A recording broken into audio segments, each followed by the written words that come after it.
How safe do you really feel when you're out shopping? A routine trip to the mall turned into a nightmare for many in Sydney, Australia just days ago. Welcome to the Westfield Shopping Centre, Sydney, Australia. Picture this. It's April 13th, 2024. The day started off just like any other. The morning hustle and bustle, the aroma of fresh coffee wafting through the air, families out and about, catching up on their weekly shopping, and kids running around, their laughter echoing throughout the mall. It seems like a regular day, filled with ordinary moments.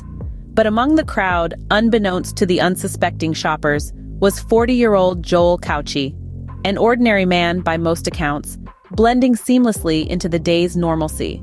His presence did not raise any alarms, nor did it stir any suspicion. He was just another face in the crowd, another soul navigating the maze of life. But beneath the surface, a storm was brewing. A tempest so fierce it would leave a lasting scar on the very heart of Sydney. Cauchi, a name that would soon be etched in the annals of Australia's criminal history, was about to transform an ordinary day into an unforgettable nightmare. A man with a dark past and an even darker future, his story was about to unfold in the most tragic way possible. The day's regular rhythm was shattered when Cauchi launched his deadly attack. In a matter of minutes, the bustling mall turned into a scene of chaos and horror. It started just like any other day at the Westfield Shopping Centre in Sydney, Australia. People were going about their shopping, enjoying a sunny day. But then Joel Cauchi, a 40-year-old man, entered the scene. Without warning, he began his deadly assault, brandishing a knife and slashing at innocent bystanders. His victims were chosen at random, their only mistake being in the wrong place at the wrong time. One by one, they fell. 4 women and a man died on the spot, their lives cruelly cut short. Another woman, severely injured, was rushed to the hospital, but sadly, she too succumbed to her injuries. As the attack unfolded, the mall was filled with screams and panic. Shoppers ran for cover, trying to escape the chaos, while others huddled together in fear. The once vibrant shopping center had turned into a nightmare. But amid the pandemonium, heroes emerged. Brave individuals risked their lives to help the injured, trying to stem the bloodshed until help arrived. And arrive it did. The rapid response of the police was commendable. They stormed the mall, their main priority to neutralize the threat and ensure the safety of the remaining shoppers. The confrontation between Cauchi and the police was swift. He was shot and killed, his reign of terror brought to a sudden end. But the damage had already been done. 6 people lost their lives, and 12 others, including a 9-month-old child, were left injured and traumatized. In the end, it was a police officer's bullet that stopped the rampage, but not before 6 lives were tragically lost. When the dust settled, the toll of Cauchi's actions became painfully clear. 6 lives had been abruptly snuffed out in the heart of Westfield Shopping Centre, a place that once teemed with life and laughter. A man and 4 women, their lives woven into the fabric of the Sydney community, were lost at the scene.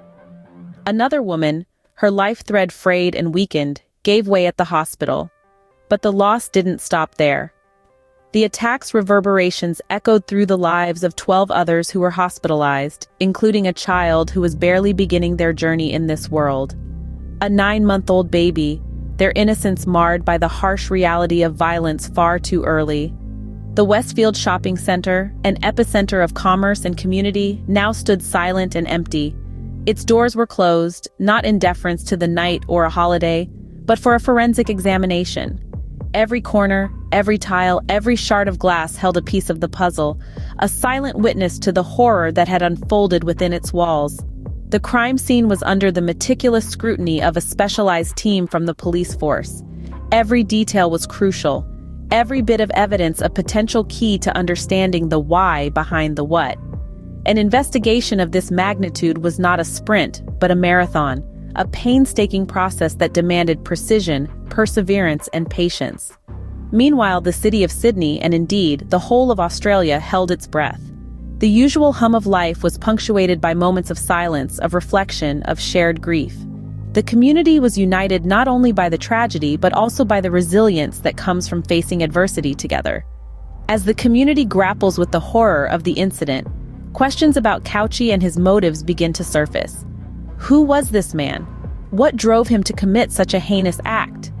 It's a chilling reminder that sometimes the most dangerous monsters are those that hide in plain sight, those that walk among us unseen, unnoticed, until it's too late.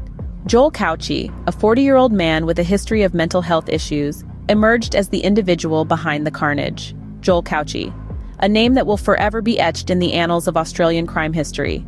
At the age of 40, Cauchi's life took a tragic turn, not just for him, but for the many lives he impacted on that fateful day at the Westfield shopping centre in Sydney. Cauchi was not an unknown figure to authorities, having a history of mental health issues. The Queensland Police had confirmed this aspect of his life, a life that was increasingly overshadowed by the struggles of his mind. What those struggles were, we may never fully understand. Yet it's clear that they played a role in the harrowing events that unfolded. In the wake of this tragedy, Cauchi's family was left to grapple with the actions of a man they thought they knew. The shock, the disbelief, and the heartache they must have felt is something most of us can only imagine. Despite their own loss and grief, they had the fortitude to express their devastation over his actions, and even expressed no issues with the police officer who shot him. A testament to their belief in justice, even when it came at a great personal cost. Their statement, while brief, speaks volumes. It underscores the complexity of mental health issues and the necessity for understanding and intervention. It's a stark reminder that behind every crime there's a story, a person, and a network of relationships left in turmoil. Understanding Joel Cauchi is not about justifying his actions.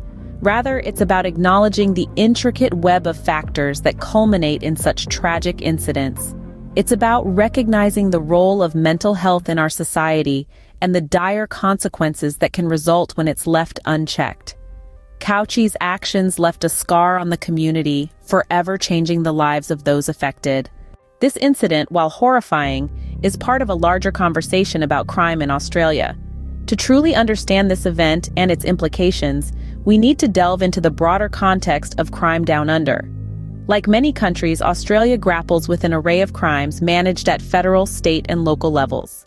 The Department of Home Affairs oversees federal law enforcement and national security functions, while each state and territory has its own police service, justice system, and correctional services. This multi-tiered approach aids in combating crime, from the bustling streets of Sydney to the quiet corners of Tasmania. When we look at the statistics, the picture that emerges is a complex one. Over the past decade, there's been a decrease in the national victimization rate for personal crime. This is an encouraging trend, showing that efforts are being made and are paying off. This downward trajectory, however, does not apply to every type of crime. Sexual assault, for instance, has remained stubbornly persistent. In terms of overall crime rates, Australia fares better than many of its English-speaking counterparts. This isn't to say that crime is non-existent, but rather that the prevalence is comparatively lower. The number of offenders proceeded against by police has seen an increase, with illicit drug offenses being the most common type of reported crime. A particularly heartening trend is the decrease in the homicide rate. As of 2020, it's stabilized around 0.87 per 100,000. This is a stark contrast to the chilling events at the Westfield shopping centre.